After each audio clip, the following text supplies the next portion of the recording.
guys, tingnan mo ang taas, tayong-tayo, parang manok lang na panabong 'yan, parang Texas, tingnan natin meron dito nakalagay na buy dito na buy 0.01 sa taas 'no, and then stop loss tayo rito, and then meron pa isa pang buy dito, na 0.01 din. Yung ibig sabihin niyan dalawang trade 'yan 'no, yung isa rito sa ibaba at saka isa rito sa taas. Etong nasa taas umabot pa 'no, dahil tumaas pa siya ng tumaas. Ngayon tignan natin sa numero 'yan kung anong trade na 'yan.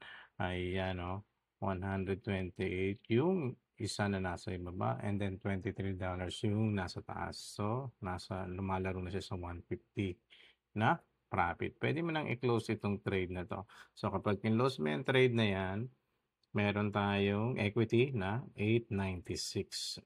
Sa kasalukuyan 681, kung wala itong dalawang trade na 'to. So tingnan muna natin sa kailan ba nagsimula ito. Ayun 'no.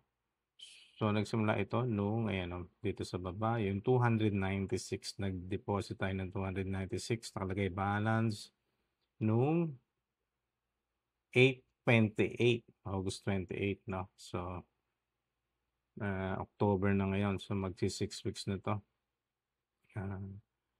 Kung meron tayo ritong profit na 387, kung iko-close mo ngayon itong 150 na 'to, so more or less 600 na ang profit natin in 6 weeks. Ayan 'no, ayan, tayong-tayo pa rin 'no. Puwede nang i-close 'to. Paabutin muna natin ng ang price niya ngayon is 4,005.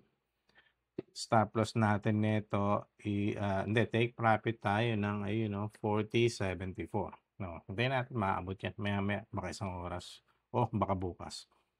Ayan tignan uli natin. Ayun mataas pa rin mahi-hit itong take profit natin na ito.